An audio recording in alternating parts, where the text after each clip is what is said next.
मित्रांनो, श्राव्य पुस्तक ऑडिओ बुक या उपक्रमाअंतर्गत आपलं हे पुढचं पुस्तक आहे. पुस्तकाचं नाव आहे श्री समर्थ कथा सुगंध. कथाकार आहेत कैलासवासी सुनील चिंचोळकर. हरिओम प्रकाशन नाशिक यांचं हे पुस्तक आहे.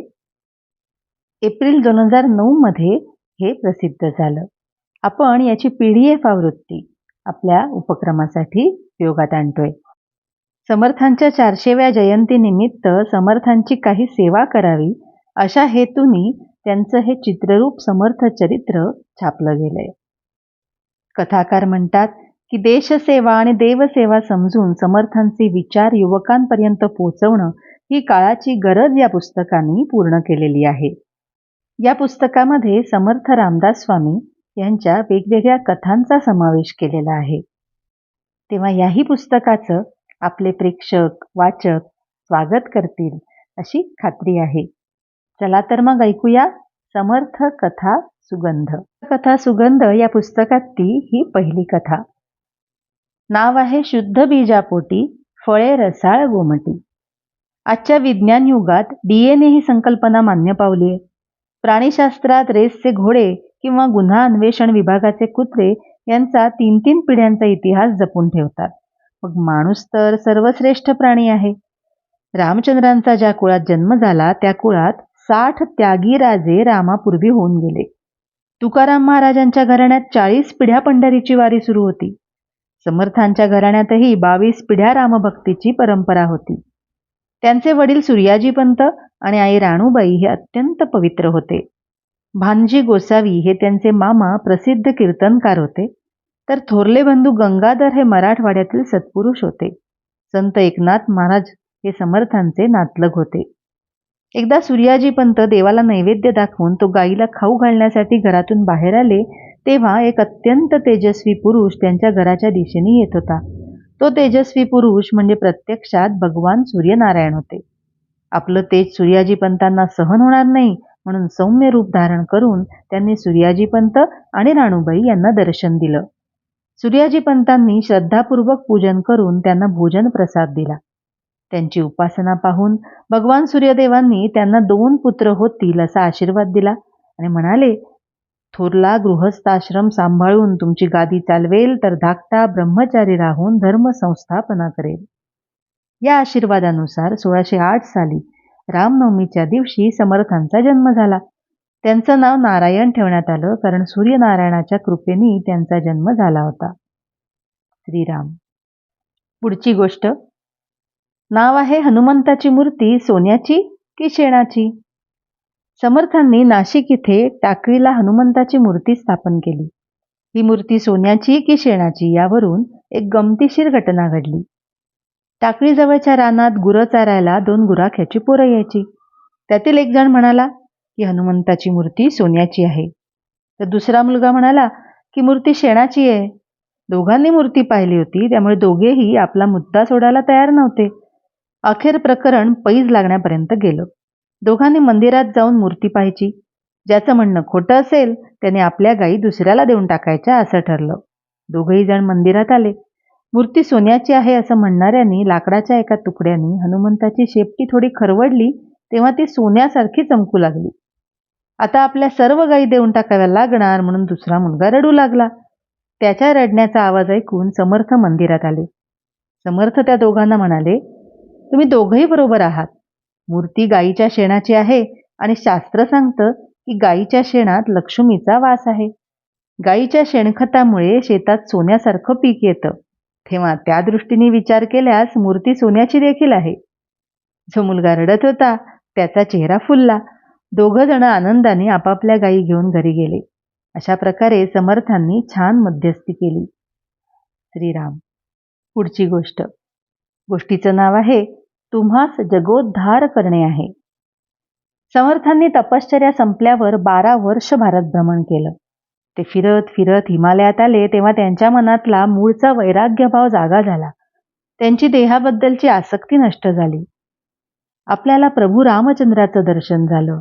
आत्मसाक्षात्कार झाला. आता हा आत्म्याचा पक्षी देहाच्या पिंजऱ्यात किती दिवस बंदिस्त ठेवायचा, असं त्यांना वाटू लागलं. त्यांच्या मनात वारंवार देहत्याग करण्याचा विचार येऊ लागला. जग हे माया आहे. या जगात कशासाठी धर्मसंस्थापना करायची? समर्थ टोकाचे अंतर्मुख झाले.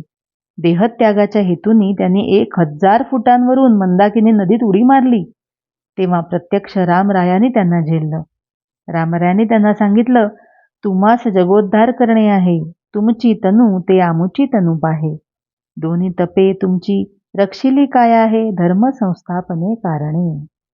रामरायांनी समर्थांना सांगितलं की तुम्ही या शरीराचे मालक नाही आहात. धर्माचं कार्य करण्यासाठी गेली 2 तप म्हणजे 24 वर्ष आम्ही या शरीराचा सांभाळ केलाय. तुम्हाला हे शरीर असं एकदम नष्ट करता येणार नाही. या घटनेनंतर समर्थ आपल्या शरीराची व्यवस्थित काळजी घेऊ लागले. त्यांच्या लक्षात आलं की ज्या रामाच्या कृपेमुळे आपल्याला ज्ञान झालं त्या रामाचा आदेश आपल्याला ऐकावा लागेल. आपल्या सगळ्यांना भगवंतांनी हे शरीर दिलं ते देश, देव आणि धर्म यांच्या सेवेसाठी. आपल्याला या शरीराचा दुरुपयोग करून नाही चालणार. श्रीराम. पुढची गोष्ट. गोष्टीचं नाव आहे लवथवती विक्राळा ब्रह्मांडी माळा. युगे 28 विटेवरी उभा ही संत नामदेवांची आरती प्रसिद्ध आहे. याचा अर्थ नामदेवांच्या काळात देवांच्या आरत्या मंदिरात म्हटल्या जात होत्या. पुढे मुघलांच्या आक्रमणामुळे देवांचे उत्सव बंद पडले. त्यामुळे आरती वाङ्मय जनमानसाच्या स्मृतीतून नाहीसं झालं. समर्थांनी या वाङ्मयाचं पुनरुज्जीवन केलं. आपण ज्या वेगवेगळ्या आरत्या म्हणतो त्यांची रचना, बऱ्याच आरत्यांची रचना समर्थ रामदासांनी केलेली आहे. मोरगावला गणपतीच्या दर्शनाला गेले असताना तिथल्या पुजाऱ्याला आरती येत नाही असं बघून त्यांनी सुख करता दुःख हरता वार्ता विघ्नाची ही गणपतीची आरती केली. तुळजापूरची भवानी माता ही तर समर्थांची कुलस्वामिनी. तिचं दर्शन घेताना समर्थांना दुर्गे दुर्गट भारी तुझविण संसारी ही आरती स्फुरली. सत्राणे उड्डाणे हुंकार वदनी ही मारुतीची आरती म्हणताना तर अंगात वीरश्रीचा संचार होतो. समर्थांनी शंकराची आरती लिहिली त्याची कथा मोठी गमतीशीर आहे. तीर्थयात्रा करताना समर्थ जेजुरीला आले. तिथे खंडेरायाचं दर्शन घेऊन ते लवथवेश्वरला आले. जो कोणी या मंदिरात झोपतो तो रात्रीच मरण पावतो अशी या मंदिराची ख्याती होती. हे कळल्यावर समर्थांनी मुद्दाम मंदिरातच झोपण्याचं ठरवलं. ग्रामस्थांनी त्यांचं मन वळवण्याचा प्रयत्न केला पण समर्थ तसे जिद्दी होते. सकाळी ग्रामस्थांनी मंदिरात भीतभीतच प्रवेश केला. पाहतात तर काय, समर्थ रामदास हे भगवान लवथवेश्वराची पूजा करत होते. त्याच वेळी लवथवती विक्राळा ब्रह्मांडी माळा या प्रसिद्ध आरतीची निर्मिती झाली. समर्थांनी याशिवाय खंडेराया, दत्तात्रय, विठ्ठल, श्रीकृष्ण, दशावतार अशा विविध देवांच्या आरत्या रचलेल्या आहेत. श्रीराम. पुढची गोष्ट. गोष्टीचं नाव आहे अंधमातेला दृष्टी दिली. भारत प्रवास करताना शेवटी समर्थ पैठणला आले. पैठणला ते नाथांच्या वाड्यातच उतरले. नाथ आणि त्यांची पत्नी या दोघांनी देह ठेवलेला होता. नाथांची पत्नी समर्थांची मावशी होती पण समर्थांनी कुणालाच ओळख दिली नाही. एक फिरता साधू म्हणून ते त्या घरात राहिले. मात्र तिथे त्यांना जांबेतल्या सगळ्या बातम्या समजल्या. 24 वर्ष जांबेशी त्यांचा कोणताच संपर्क झाला नव्हता. त्यांना आपल्या वहिनीला 2 मुलं झाल्याचं आणि आई राणूबाई अंध झाल्याचं तिथे कळलं.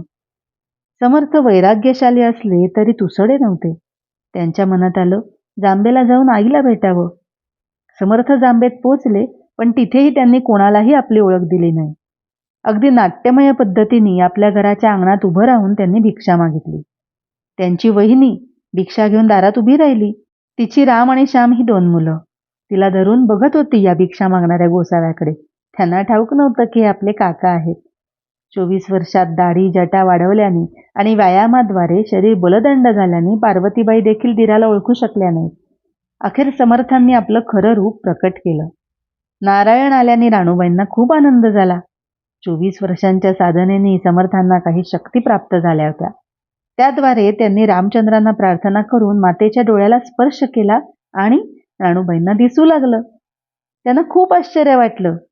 त्यांनी विचारलं, नारायणा, अरे तप करून कोणतं भूत वश केलंयस का बाबा? त्यावेळी समर्थांनी एक अभंग रचून संपूर्ण रामचरित्र आईला ऐकवलं. समर्थ 4 महिने तिथे राहिले. त्यांनी आपल्या आईला कपिल गीता हा आध्यात्मिक ग्रंथ समजावून सांगितला. आईला त्यांनी चर्मचक्षूंबरोबर ज्ञानचक्षुही दिले. श्रीराम. पुढची गोष्टीचं नाव आहे जगी पाहता देव हा अन्नदाता. समर्थ निसर्गप्रेमी होते. नद्यांचा उगम किंवा संगम ही त्यांची आवडीची ठिकाणं. दाट झाडीत आणि रम्य वनश्रीत त्यांचं मन रमत असे. महाबळेश्वरला निसर्गाच्या कुशीत ते रमले. तिथल्या ब्रह्मारण्यात फिरत असताना रस्ता चुकले आणि जंगलातच फिरत राहिले. 3 दिवस ते सतत फिरत होते, पण रस्ता काही सापडत नव्हता. कुठे जेवणाची सोय नाही, फळझाडाची सोय नाही. 3 दिवसानंतर एक अद्भुत घटना घडली. समर्थांना एक झोपडी आढळली. त्यांना खात्री वाटली की इथे कोणी राहत असेल तर आपल्या भोजनाची व्यवस्था होईल, कारण 3 दिवसापासून उपाशी होते ते.